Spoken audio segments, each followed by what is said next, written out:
నమస్తే నేను Gayatri welcome to special interview ఈ రోజు మన స్పెషల్ గెస్ట్ ఎవరు అంటే కొండా నరేంద్ర గారు యాజ్ ఎ ఎన్ఆర్ఐ గా ఉంటూ ఎన్విడియా అనే ఒక సంస్థకి గ్లోబల్ వైస్ ప్రెసిడెంట్ గా కూడా ఆయన వ్యవహరిస్తున్నారు సో ప్రస్తుతం ఏపీ రాజకీయాలు రసవత్రంగా సాగుతున్నాయి సో ఎలక్షన్స్ దగ్గర పడుతున్నాయి ఎలక్షన్ కోడ్ కూడా వచ్చేసింది సో ఒక్కొక్కరు తమ తమ అభ్యర్థుల్ని గెలుపు గుర్రాల్ని ప్రజల్లోకి పంపించే ప్రయత్నం చేస్తున్నారు సో ఈ నేపథ్యంలోనే తంబలపల్లి నియోజకవర్గం ప్రజలకి కొండా నరేంద్ర గారు ఎంతో సుపరిచితులు సో తంబలపల్లి నియోజకవర్గంలో ప్రస్తుతం రాజకీయ పరిస్థితి ఎలా ఉందో ఆయన మాటల్లోనే తెలుసుకునే ప్రయత్నం చేద్దాం నమస్తే సార్ నమస్తే Gayatri how are you I'm super good sir what about you good I'm doing well thank you okay finally ఇక్కడ ఒక్క పాయింట్ నాకు అర్థం కావట్లేదు వచ్చినప్పుడు కానీ కూడా చాలా కూల్ అండ్ కామ్గా ఉన్నారు సో యాజ్ ఎ పొలిటికల్గా లీడర్గా అంటే ఎంత పెద్ద పెద్ద సభల్లో ప్రసంగాలు అవన్నీ ఇస్తూ ఉంటారు సో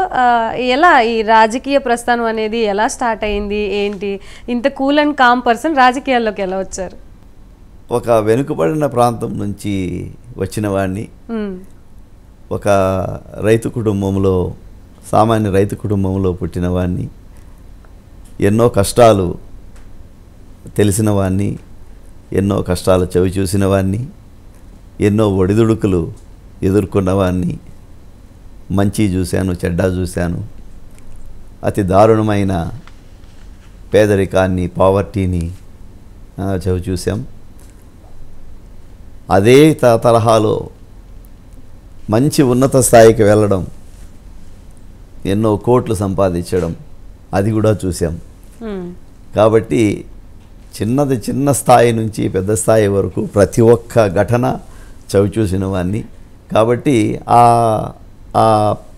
అవే పాఠాలు నేర్పుతాయి ఒక మనిషికి సో ఆ పాఠాలు నేర్చుకున్నాను కాబట్టి ఎట్లాంటి పరిస్థితులు వచ్చినా కూడా ఒక చిరునవ్వుతో ఎదుర్కోవాలి ఎక్కడ అంటే ఫాదర్ మదర్ అక్కడి గురించి చెప్పండి అమ్మ నాన్న దాని గురించి ఎలా జర్నీ అనేది స్టార్ట్ అయింది అని ఒక చిన్న పల్లె మాది కుర్రవాండ్ల పల్లె అని తంబలపల్లి నియోజకవర్గంలో చిన్న పల్లె ఒక 40 ఇండ్లు అలా ఉంటాయి సో మా పల్లె చుట్టూ మొత్తం అంతా పొలాలు మేమందరము ఒక వ్యవసాయం పైనే ఆధారపడతాం నేనే కాదు మా కుటుంబమే కాదు తంబళ్ళపల్లి మొత్తం అంతా 100% అందరూ వ్యవసాయం పైన ఆధారపడే వాళ్ళే అందరూ రైతులే ప్రతి ఒక్క రైతుకు 1 ఎకరా నుంచి 4, 5, 6, 10 ఎకరాలు ఎట్లా ఉండే రైతులు చిన్నకారు రైతులు కష్టపడి జీవించే మనుషులు ఈ ప్రాంతం నుంచి వచ్చిన వాడిని సో నేను కూడా అట్లాంటి కుటుంబంలో పుట్టిన వాడిని వ్యవసాయం చేశాను ఎన్నో పంటలు పండించిన పంటలను మార్కెట్కి తీసుకెళ్ళి కూడా అమ్మినాను కానీ నా విద్య దేవుడి దయతో మంచి విద్య అబ్బింది మంచి ఉద్యోగాలు చేరడం జరిగింది అమెరికాకు 35 ఏళ్ల క్రితం అమెరికాకు వెళ్ళడం అక్కడ మాస్టర్స్ డిగ్రీ చేయడం తర్వాత అక్కడే ఒక ఇంజనీర్గా చేరి మంచి ఉన్నత స్థాయికి ఇప్పుడు ఒక ప్రపంచంలోనే 3వ పెద్ద కంపెనీ అయిన ఎన్విడియా అనే కంపెనీలో వైస్ ప్రెసిడెంట్గా ఎదగడం అట్లాంటి మంచి ఉన్నతమైన స్థానాలకు చేరుకున్నాను సరే ఈ ఎన్విడియా అనే సంస్థకి గ్లోబల్ వైస్ ప్రెసిడెంట్గా వ్యవహరిస్తున్న మీరు రాజకీయాల్లోకి రావడానికి మిమ్మల్ని ప్రేరేపించిన అంశం ఏంటి ముఖ్యంగా తంబళ్ళపల్లి మదనపల్లి ప్రాంతాలు ఇందాక చెప్పినట్లు రైతులకు సంబంధించిన ప్రాంతం ఎంతో వెనుకబడిన ప్రాంతం మా ప్రాంతం ఎవరైనా వచ్చి చూసినారంటే రాళ్ళు రప్పలు గుట్టలు కొండలు కనిపిస్తాయి తప్పితే ఎక్కడ కానీ గ్రీనరీ కానీ పచ్చదనం కానీ ఎక్కడా కనిపించదు ఎందుకు అని అంటే ముఖ్యంగా తాగేదానికే నీళ్ళు మాకు కష్టం ట్యాంకుల్లో తీసుకొని వచ్చి నీళ్ళు ఇచ్చేసిపోతారు గవర్నమెంట్ వాళ్ళు అట్లాంటప్పుడు మేము పంటలు పండించాలంటే మాకు సాగునీరు అనేది మాకు అసలు ఒక కళ ఒక కాలువలో నీళ్లు పారుతా వస్తూ ఉన్నాయి అని అంటే అదొక కళ కానీ ఇటు side west Godavari east Godavari ఇటు సైడ్ వచ్చినామంటే ఎటు చూసినా పచ్చగా పొలాలు ఉంటాయి ఎంతో ఎనలేని నీళ్లు కనిపిస్తాయి లక్షల కొద్దీ క్యూసిక్ల నీళ్లు సముద్రంలోకి కలిసిపోతూ ఉన్నాయి. కానీ మా బాధ ఏమంటే మాకు నీళ్లు లేవు అంటా ఉన్నాం. ఈ నీళ్ళంతా సముద్రం లేకపోయే బదులు మాకు నీళ్లు తీసుకొని వచ్చి దాన్ని డైవర్ట్ చేసి చేయగలరా అనే ఒక తపన, ఆ ప్రాంతానికి ఏదో ఒకటి చేయాలా, నేను పుట్టిన గడ్డకు మేలు చేయాలా అనేది ఒకటి. ఎప్పుడైతే ఈ పావర్టీ, ఈ పేదరికము అనేది ఒక దీంట్లో ఉంటుందో కొన్ని కారణాలు ఉన్నాయి దానికి ఎందుకు పేదరికము ఉంది అనేది. ఒక ముఖ్యమైన కారణం ఏమంటే ఫ్యాక్షనిజం, అంటే ఏమి గలాటాలు, కొట్లాటలు. ముఖ్యంగా ఎవరికి గలాటాలు, కొట్లాటలు? ఇద్దరు ముగ్గురు రాజకీయ నాయకుల మధ్య గలాటాలు జరుగుతూ ఉంటాయి. ఈ 2-3 ఫ్యామిలీస్, ఏ నియోజకవర్గమైనా తీసుకోండి, ఎక్కడైనా గలాటాలు ఉన్నాయంటే ఒక 2-3 ఫ్యామిలీస్ మధ్య గలాటాలు జరుగుతూ ఉంటాయి. వాళ్ళు సొసైటీని చీల్చేస్తారు. చీల్చేసి 2-3 వర్గాలుగా చేసుకుని వాళ్ళ స్వలాభం కోసం అన్ని గలాటాలు చేపిస్తూ ఉంటారు. కొట్లాట్లు, మర్డర్లు, హత్యలు ఇట్లాంటివి చేస్తూ ఉంటారు. దానివల్ల ఏమవుతుందంటే ప్రజానీకం నష్టపోయేది ఎవరు? దీనివల్ల నష్టపోయేది ప్రజానీకం, ప్రజలు, రైతులు నష్టపోతారు. ఈ కారణం వల్ల పేదరికము, పావర్టీ అనేది అల్లుకుపోతుంది. రాను జీవితాలు క్షీణించిపోతాయి. అదే మా తంబళ్ళపల్లిలో, మా పల్లెలో జరిగింది. కాబట్టి ఈ ఫ్యాక్షనిజం అనేది ఉండకూడదు, ఈ గలాటాలు అనేది ఉండకూడదు. ఒక మనిషి కోరుకునేది ప్రశాంతంగా జీవించాలని కోరుకుంటారు ఎవరైనా కూడా. కానీ ఆ ప్రశాంతత మాకు లేదు. పుట్టపర్తి నియోజకవర్గం అంటే మా తంబళ్ళపల్లి నియోజకవర్గానికి ఆనుకోనేది పుట్టపర్తి నియోజకవర్గం. ఎప్పుడో కాదు, ఒక వారం క్రింద అమర్నాథ్ రెడ్డి అనే ఒక రైతును అతి దారుణంగా చంపేశారు. అది ఫ్యాక్షనిజం. సో ఇట్లాంటి పరిస్థితులు మాలో ఉన్నాయి. సో దాన్ని నిర్మూలించాలా అనేది నా ముఖ్య ఉద్దేశం. రెండవది, రైతుల గురించి ఇందాకే చెప్పాను. 100% మేమందరం చిన్నకారు రైతులం. మాకు గిట్టుబాటు ధరలు అనేది రావడం లేదు. మేము ఏదైనా పంట పండిస్తే మేము ఖర్చు పెట్టిండేది ఎక్కువ, కానీ మాకు డబ్బులు వచ్చేది తక్కువ. కాబట్టి దానివల్ల ఏమైపోతా ఉంది, రైతులు అప్పుల్లో కూరుకుపోయినారు. మా నియోజకవర్గంలో ఈ గత సంవత్సర కాలంలో 25,000 మంది తరలి వెళ్ళిపోయినారు. ఇక్కడ ఉపాధి లేక వలసలు వెళ్ళిపోయారు. ఇక్కడ ఉపాధి లేక, ఇక్కడ సేద్యము వ్యవసాయము చేసుకోలేక వెళ్ళిపోయారు. అది ఒక రెండవ కారణం. మూడవ కారణం, ఈ అరాచక శక్తులు అనేటివి ఉన్నాయి, ఇప్పుడు ప్రస్తుతం కూడా ఉన్నాయి. ఎంతోమంది పైన కేసులు పెట్టినారు. ప్రస్తుత గవర్నమెంటు, ప్రస్తుత వీళ్ళు రాజకీయం చేస్తూ ఉన్న అధికార పార్టీ వాళ్ళు ఎంతోమంది పైన కేసులు పెట్టారు అకారణంగా. ఎందుకండి, మన అంగళ్ళలో ఒక 3 నెలల క్రితం చంద్రబాబు నాయుడు గారు, తెలుగుదేశం పార్టీ, మేమందరము కలిసి ర్యాలీగా పోతా ఉన్నాం. అంగళ్ళు అనేది ఇప్పుడు ఆంధ్ర రాష్ట్రంలో ఎవరిని అడిగినా కూడా అంగళ్ళు ఇన్సిడెంట్ అనేది ఫేమస్ అయిపోయింది. ఆ అంగళ్ళు ఎక్కడో లేదు, మా తంబళ్ళపల్లి నియోజకవర్గంలో ఉంది. సో అంగళ్ళు అక్కడ 100 కొద్దీ ఆపోజిట్ పార్టీ వాళ్ళు వచ్చి తెలుగుదేశం కార్యకర్తల పైన, క్యాడర్ పైన దాడి చేయడం, తలకాయలు పగలగొట్టడం. అదే కాకుండా దాదాపు 300 రైతుల మీద కేసులు పెట్టడం. రైతుల మీదనే కాదు, చివరికి చంద్రబాబు నాయుడు గారి మీద కూడా కేసు పెట్టినారు. అంటే 300 రైతు కుటుంబాల పైన కేసులు పెట్టినారు. ఒకసారి ఆలోచించండి, ఆ 300 రైతుల కుటుంబాలు ఏం కావాలా? ఏం జరిగింది? ఎప్పుడైతే కేసులు పెట్టినారో భయభ్రాంతులయ్యి ఇంకా జైల్లో కూర్చోబెడతారు. జైల్లో వేసినారంటే 40 దినాలు, 50 దినాలు, 60 దినాలు ఎవరు మాట్లాడే చూడండి, ఎతకపోయి వేసేస్తారు జైల్లో. అట్లా కొంతమందిని వేసేసినారు. 40 దినాలు, 50 దినాలు, 60 దినాలు జైల్లో వేసేసినారు కొంతమందిని. మిగతా వాళ్ళు భయపడి మా తంబళ్ళపల్లి ప్రాంతం వదిలేసి కొంతమంది బెంగళూరుకు, కొంతమంది హైదరాబాదుకు, కొంతమంది మద్రాసుకు, చెన్నైకి, ఇట్లా రకరకాలుగా మా స్థానాన్ని వదిలేసి వెళ్ళిపోయినారు. అంటే ఏమి, ఆ రైతు తన వ్యవసాయం చేస్తున్న పంటను వదిలేసి, పెండ్లాం బిడ్డలను వదిలేసి వాళ్ళు పరిగెత్తుకొని పోయి దాక్కున్నారు. ఎక్కడ జైల్లో వేస్తారో అనే భయంతో మళ్ళీ ఎన్నో ఖర్చులు పెట్టుకొని మా దగ్గర ఏముంటాయండి, రైతుల దగ్గర మా దగ్గర ఏం డబ్బులు ఉంటాయి చెప్పండి.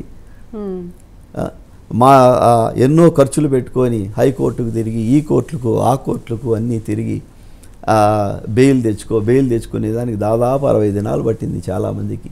ఇప్పుడు అదే రైతులు ఆదివారం 9 గంటలకు అయితే పోలీస్ స్టేషన్కి పోవాలా. ఎక్కడ? ముదివేడు పోలీస్ స్టేషన్, అంగళ్ళు అనే ప్రాంతం ముదివేడు పోలీస్ స్టేషన్ పరిధిలో ఉంటుంది. ముదివేడు పోలీస్ స్టేషన్కి పోయి అక్కడ సంతకాలు చేయాలి 9 గంటలకు. ఇది ఎక్కడ కర్మండి? మమ్మల్ని సేద్యం చేసుకోమంటారా, వ్యవసాయం చేసుకోమంటారా, లేదంటే వచ్చి మీ పోలీస్ స్టేషన్ల చుట్టూ వచ్చి చేస్తారా? ఇక్కడ రాజకీయ నాయకులు అతి ఘోరమైన పని చేసినారు. దానికి తోడు ఈ పోలీసు వ్యవస్థ వాళ్ళకు తొత్తులుగా తయారైంది. ఎట్లా పెడతారండి కేసులు? ఒకవేళ అక్కడ ఉండే ఎమ్మెల్యే కేసులు పెట్టమంటే మాత్రం మీరు పెట్టేస్తారా? అంటే ఏం మీరు దేనికి భయపడతా ఉన్నారు? మిమ్మల్ని ట్రాన్స్ఫర్ చేస్తారని, అంతే కదా. మహా అంటే మిమ్మల్ని ట్రాన్స్ఫర్ చేస్తారు, అంతేగా మిమ్మల్ని ఏం కొట్టరు, ఏం నరకరు కదా. కాబట్టి దారుణమైన ఆ వ్యవస్థ, పొలిటికల్ వ్యవస్థ కాకుండా, చెడిపోయిండేది కాకుండా ఈ బ్యూరోక్రసీ అనేది కూడా చెడిపోయింది. అంటే ఏమి? The government has become a problem. ప్రభుత్వము ఒక సమస్యగా తయారైంది. ప్రభుత్వం ఉండేది ఎందుకు? ప్రజలను తీర్చడానికి ఉండాల్సిన ప్రభుత్వమే సమస్యగా మారిందంటారు. సమస్యగా మారిపోయింది. సో సమస్య ఎవరంటే రాజకీయవేత్తలు సమస్యగా తయారైనారు. ఆ రాజకీయవేత్తలతో చేతులు కలిపి కుమ్మక్కై ఈ యంత్రాంగం, ప్రభుత్వ యంత్రాంగం, అన్ని డిపార్ట్మెంట్లు, ఒక డిపార్ట్మెంట్ కాదు, ఆ దరిద్రం ప్రతి డిపార్ట్మెంటు వాళ్ళతో చేతులు కలిపి ప్రజలను నానా కష్టాలు పెడతా ఉన్నారు. కాబట్టి ఇప్పుడు పరిస్థితులు ఎలా ఉన్నాయి అంటే 1947లో 1947లో భారతదేశానికి స్వతంత్రం వచ్చింది. కానీ ఇప్పుడు పరిస్థితి గత 5 ఏళ్లుగా ఆ స్వతంత్రం అనేది మనకు లేదు. ఎవరినైనా గుండె పైన ఇది వేసుకొని చెప్పండి, స్వతంత్రం అనేది ఉందా? మా నియోజకవర్గం రండి, ఎవరినైనా అడగండి, గుండె పైన చేసుకొని నీకు స్వతంత్రం ఉందా అని అడగండి, ప్రతి ఒక్కరూ ఆన్సర్ చెప్తారు, స్వతంత్రం అనేది లేదు.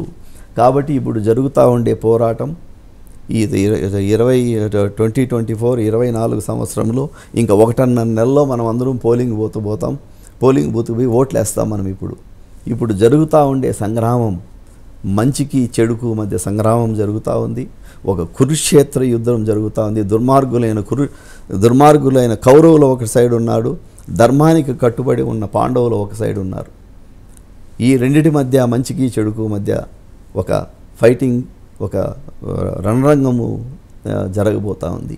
కాబట్టి ఈ ఎలక్షన్లో మా ప్రాంతానికంటూ మంచి జరగాల, మా ప్రాంతానికంటూ ఏదో ఒక ప్రశాంతత అనేది ఇవ్వాలా, మా రైతుల మీద అరాచకాలను ఆపాలా అనే ముఖ్య ఉద్దేశంతో నేను దీంట్లోకి రాజకీయాల్లోకి మళ్ళీ రాజకీయాల్లో ఉన్నాను. 2009 నుంచి యాక్టివ్గా ఉన్నాను. ఈ అంశాలని మీరు పరిశీలిస్తూ ఉన్నారు, ప్రజల యొక్క బాధలు తెలుసుకుని ఉన్నారు. మరి దీనికి సొల్యూషన్ రాజకీయాల ద్వారానే అనేది మీ పాయింట్ ఆఫ్ వ్యూలో అది ఎప్పుడు క్రియేట్ అయ్యింది? దానికి బీజం ఎప్పుడు పడింది? ఈ సమస్యలన్నిటికీ సొల్యూషన్ రాజకీయాల్లోకి వెళ్ళి రాజకీయాల ద్వారానే, రాజకీయంలో ఉండంగానే వీటన్నిటిని క్లియర్ చేయగలను అనే థాట్ మీకు ఎప్పుడు వచ్చింది? అవునండి, నేను మా కుటుంబము 100 ఏళ్ల కొద్దీ మేము అక్కడ ఉన్న వాళ్ళమే. మా తాతలు ముత్తాతలు మేమందరూ అక్కడ ఉన్న వాళ్ళమే. అంతా ప్రజలతో కలిసి మమేకమై ఉండవాళ్ళము. మేము సమితి ప్రెసిడెంట్లుగా చేసినాము, సర్పంచ్లుగా చేసినాము, మండల ప్రజా పరిషత్ ప్రెసిడెంట్లుగా చేసినాము. సో ఎన్నో బాధ్యతాయుతమైన పదవులను తీసుకొని ప్రజలకు మంచి చేశాం. నేను స్వయంగా 2008లో రాజకీయాల్లోకి అడుగుపెట్టాను. ఒక మంచి చేయాలా, మా తంబళ్ళపల్లి ప్రాంతానికి, మా మదనపల్లి ప్రాంతానికి మంచి చేయాలా అనే మంచి ఉద్దేశంతో నేను అడుగుపెట్టడం. నాకు ఎంత కావాల్సింది నేను సంపాదించుకున్నా. నేనేమి ఇప్పుడేమో ఇక్కడికి వచ్చి రాజకీయాల్లోకి వచ్చి నేనేం కిరీటికం ఏమి పెట్టుకునేదేమిలే, నేనేం సంపాదించుకునేదేమిలే. నాకు ఎంత డబ్బు కావాల్సి అంటే అంత డబ్బు సంపాదించుకున్నాను. నీతి నిజాయితీగా సంపాదించుకున్నా. నేను ఎవరిని మోసం చేయలా. నేను ఏ కాంట్రాక్ట్లు చేసి మోసం చేయలా. నా ఉద్యోగం, నేను నా భార్య ఉద్యోగం చేసి ఒక బాధ్యతాయుతంగా పనిచేసి నీతి నిజాయితీగా మేము ఎన్నో కొన్ని వందల కోట్లు మేము సంపాదించుకున్నాం. So we're very well off. కాబట్టి నేను ఈ రాజకీయాలు లేకొచ్చి ఈ లత్తలు ఒక యాక్చువల్గా చెప్పాలంటే రాజకీయాలు అనేది ఒక లత్త. It's a garbage. అయినా కూడా ఆ గార్బేజ్ దీంట్లోకి దిగుతూ ఉన్నాను. ఎందుకు దిగుతూ ఉన్నానంటే ఏదో ఒక మంచి చేయాలా అనే ఉద్దేశంతో దాంట్లోకి దిగుతూ ఉన్నాను. ఎప్పుడు మీరు అడిగారు ఎందుకు ఈ ప్రేరేపణ కలిగింది అని. ఒక 3-4 నెలల క్రితం అంగళ్ళు ఇన్సిడెంట్ అని అన్నాను. అంగళ్ళు ఇన్సిడెంట్లో ఏం జరిగిందంటే మామూలుగా ఒక రాజకీయ ర్యాలీ ఇది గీసుకోవడము రాసుకోవడము ఏదో జరుగుతాయి, ఏదో అంతో ఇంతో ఒక ఆవేశాలు ఉంటాయి ఆ పార్టీ వాళ్ళకు ఈ పార్టీ వాళ్ళకు, అది ఒక సహజం. కానీ చాలా మటుకు అన్నీ సమసిపోతాయి ఎక్కడికక్కడ. ఏదో అప్పుడు ఏదో ఒక ఇన్సిడెంట్ జరుగుతుంది, ఏదో సర్దుకుంటారు, అందరూ వెళ్ళిపోతారు. కానీ ఈ అంగళ్ళు ఇన్సిడెంట్ అనేది ఒక చాలా ప్రత్యేకమైన ఇన్సిడెంట్. అక్కడ స్థలములో లేని రైతుల పేర్లు కేసులు పెట్టారు. అసలు వాళ్ళ అక్కడ లేని కూడా లేరు, కేసులు పెట్టారు. ఎలా ప్రూవ్ చేయమంటారు మమ్మల్ని? ఎంతోమంది రైతులు, ఈ 300 రైతుల మీద కేసులు పెట్టిండే వాళ్ళు ఏదో పొలంలో పని చేసుకుంటూ ఉన్నారు.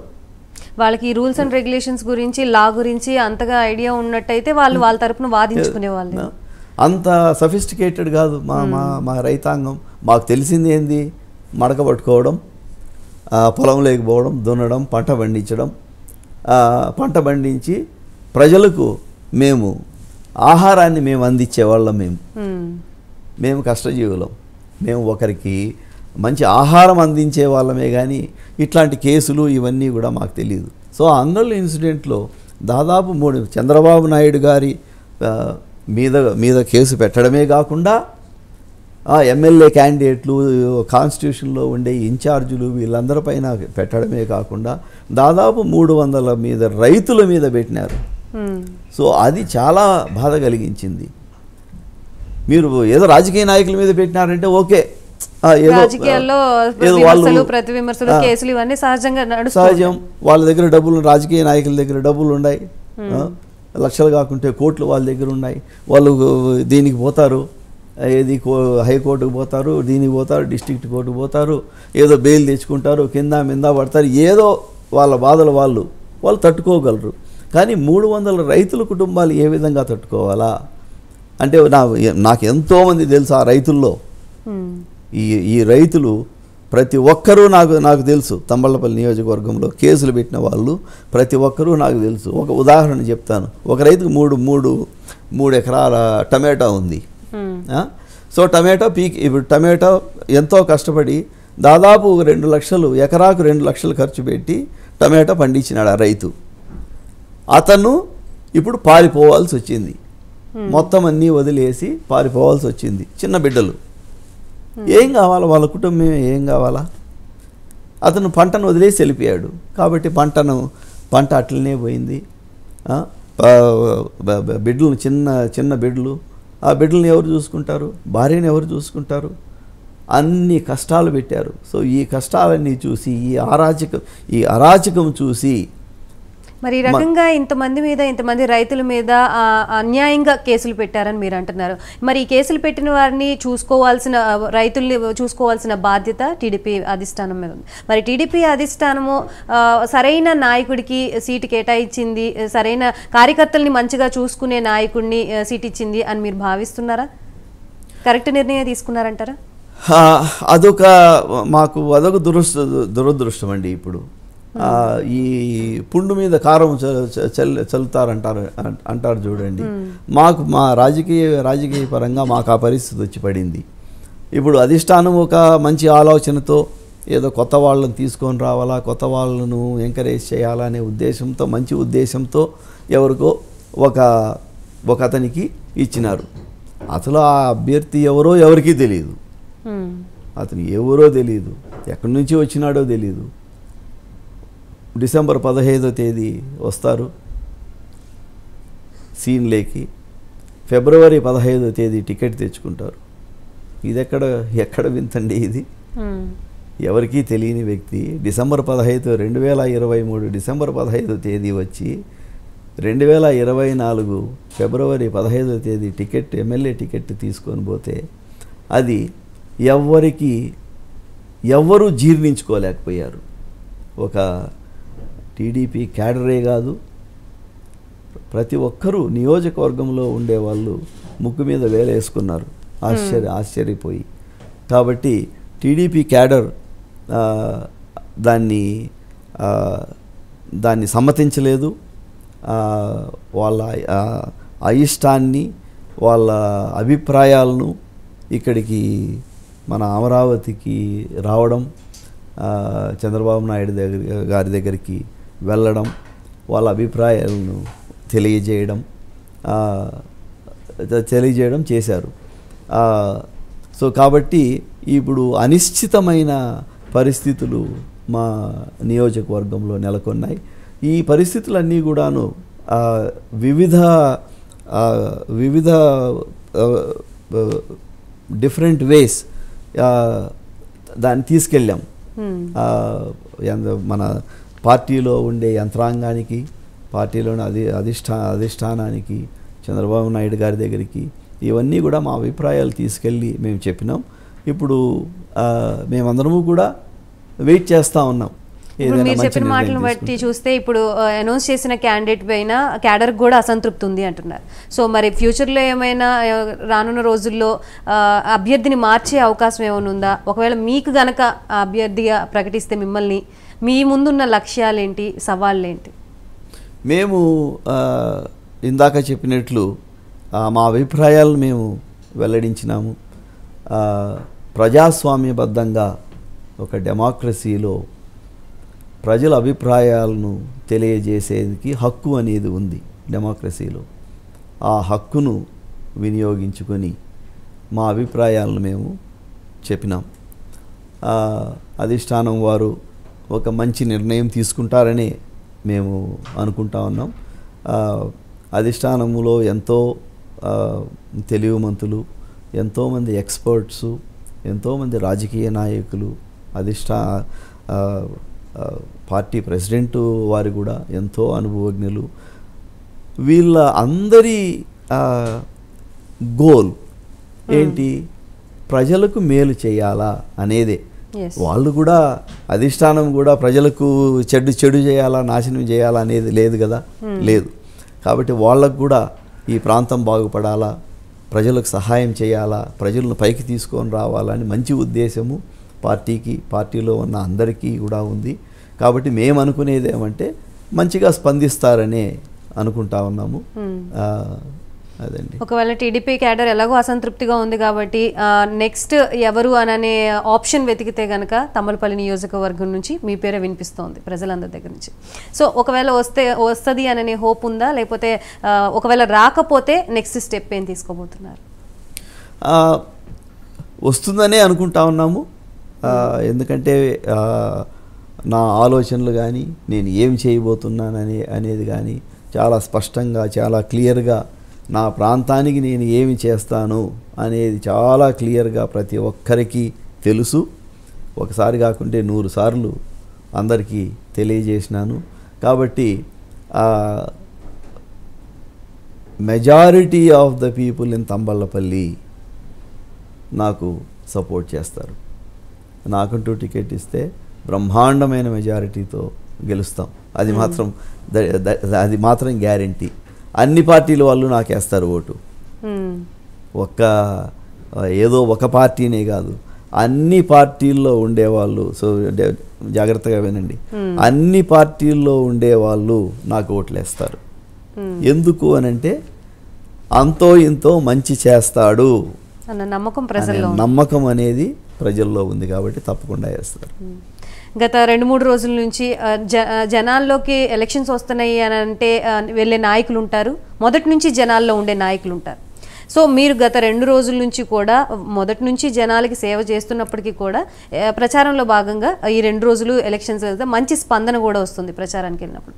సో జనాలు ఏమి కోరుకుంటున్నారు? ఎటువంటి సమస్యల్ని మీ దాకా తీసుకొచ్చారు వాళ్ళు? ముఖ్యంగా రైతుకు సంబంధించిన సమస్యలే మాకుండేది.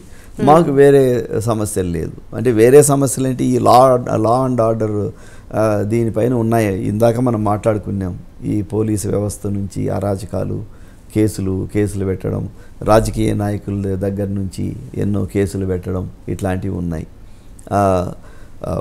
ఎలక్షన్స్ కూడా జరుపుకోనియలేదు. ఎందుకు? మన సర్పంచ్ ఎలక్షన్స్ జరిగినాయి, ఎంపీటీసీ ఎలక్షన్లు జరిగినాయి, సర్పంచ్ ఎలక్షన్లు జరిగినాయి. ఆ ఎలక్షన్స్లో ఎంత దారుణం అంటే ఎంత నీచానికి దిగజారినారు అని అంటే, క్యాండిడేట్ను ఆపోజిట్ పార్టీ క్యాండిడేట్ నువ్వు ఉండకూడదు, నువ్వు విత్డ్రా చేయి, నువ్వు విత్డ్రా చేయకుంటే నీ బిడ్డలు ఏడ చదువుతూ ఉండారో మాకు తెలుసు, నీ కొడుకు నీ కూతురు నీ బిడ్డలు తిరుపతిలో చదువుతూ ఉండారు మాకు తెలుసు ఎక్కడనో అనే బెదిరింపులు కూడా చేసినారు. సాక్ష్యాలు కావాల్సింటే కూడా నన్ను కోర్టుకు రమ్మని చెప్తే గాన ఇప్పుడు సాక్ష్యాలు తీసుకొని వచ్చి కోర్టులో సమర్పిస్తా, నేనేం ఊరికే చెప్పడంలే, ఉండారు అట్లాంటి వాళ్ళు. ఇట్లాంటి భయభ్రాంతులను చేసి విత్డ్రా చేయించి ఇనానిమస్గా చేసుకున్నారు. ఏమొచ్చిందయ్యా మీకు? ఏమి కిరీటం పెట్టుకున్నారు? ఒక ప్రజాస్వామ్యం అంటే నిలబడాలా? ఆ ప్రజాస్వామ్యాన్నే మీరు హరించేసినారు, ఆ స్వతంత్రాన్నే మీరు హరించేసినారు, డిస్ట్రాయ్ చేసినారు. అంత దుర్భరమైన పరిస్థితులు. ఇప్పుడు ఉన్న టీడీపీ అభ్యర్థికి ఓటు వేస్తే వైసీపీకి అభ్యర్థికి ఓటు వేసినా రెండూ ఒకటే అననే భావనలో తంగళపల్లి నియోజకవర్గ ప్రజలు ఉన్నారు అనే ప్రచారం జరుగుతుంది. అది ఎంతవరకు నిజము? అది నిజమేనా అసలు? చాలామంది అభిప్రాయము అలాగే ఉంది.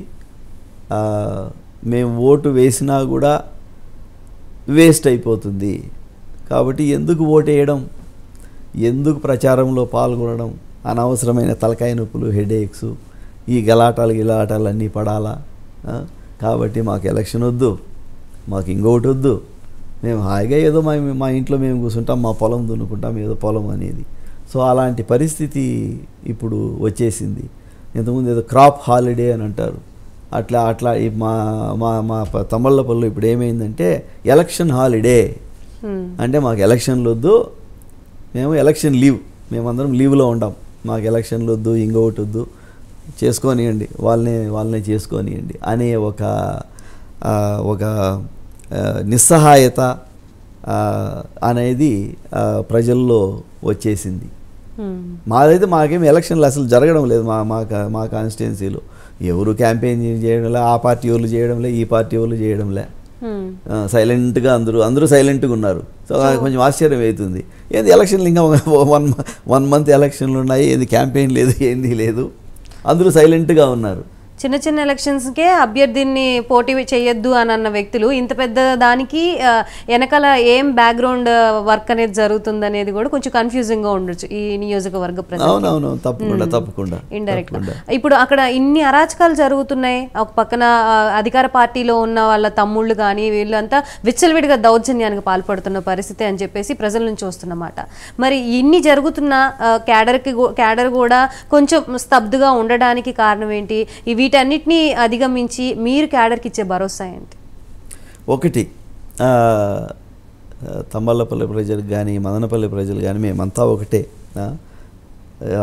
అక్కడ ఉన్న రైతన్నలకు, అక్కలకు, అమ్మలకు, తమ్ముళ్ళకు, మామగారికి, అందరికీ ఒకటి నా విన్నపం, నమస్కారం చేసి చెప్తా ఉన్నా, మీరు ఈ పార్టీ ఆ పార్టీ అనుకోవద్దండి, వైఎస్ఆర్సీపీ పార్టీ అనుకోవద్దండి, తెలుగుదేశం పార్టీ అనుకోవద్దండి, బీజేపీ అనుకొని ఈ వైరాలు పెంచుకోవద్దండి.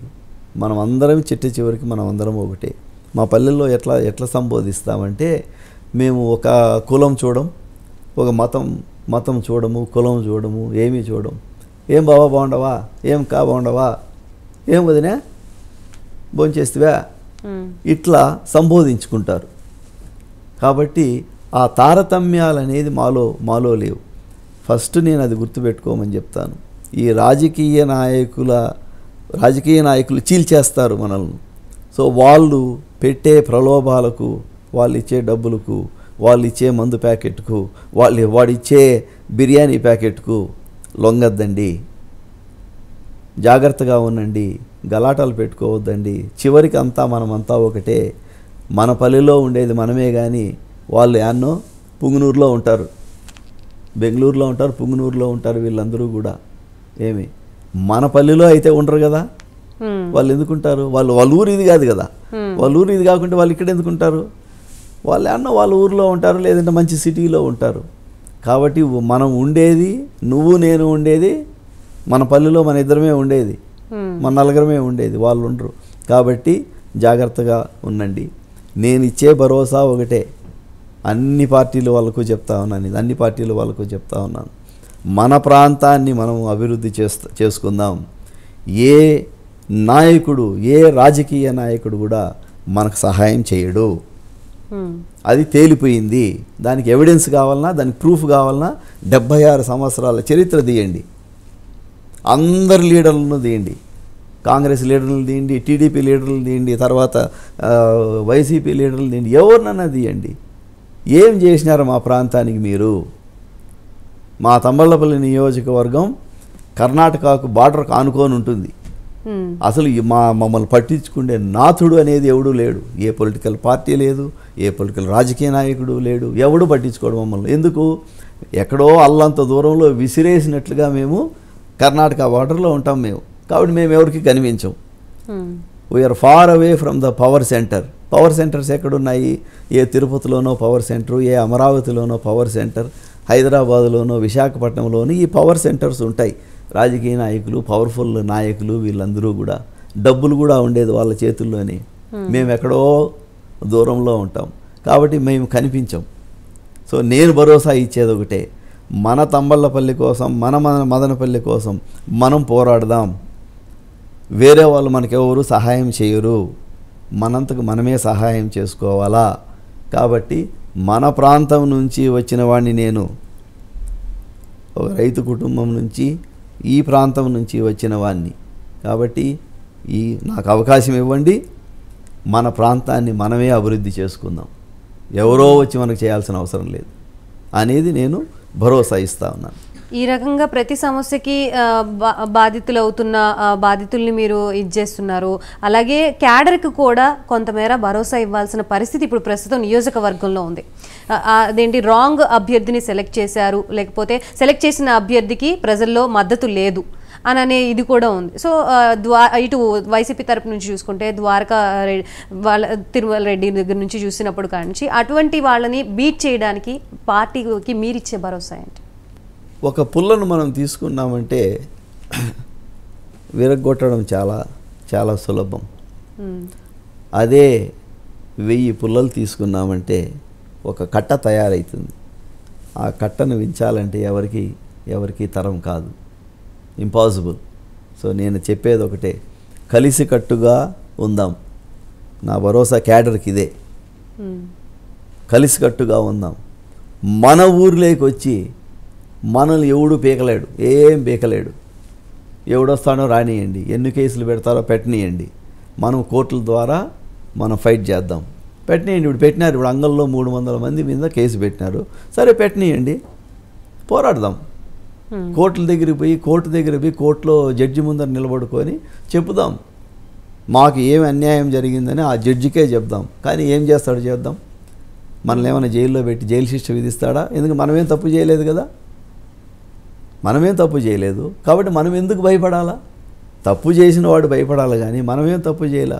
కాబట్టి క్యాడర్కి ప్రతి ఒక్కరికి చెప్తున్నా, దేనికి మీరు భయపడద్దండి. ఇది మన ఊరు, ఇది మన స్థానం. మన ఊర్లోకి వచ్చి ఎవరో ఏంది పెత్తనం చెలాయించడం, పెట్టనీయండి. కేసులు ఎన్ని కేసులు పెడతారో పెట్టనీయండి.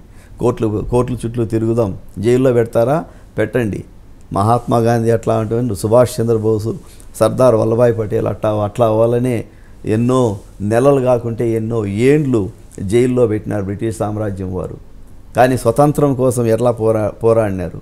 కాబట్టి ఇప్పుడు జరుగుతున్న రణరంగం, ఇప్పుడు జరుగుతున్న యుద్ధం ఒక స్వాతంత్రానికి యుద్ధం జరుగుతోంది. ఇప్పుడు ఆ స్వేచ్ఛ కోసం యుద్ధం జరుగుతూ ఉంది. ప్రతి మనిషి కోరుకునేది ఒకటే, గాలి నీరు కంటే మనిషి కోరుకునేది స్వేచ్ఛ.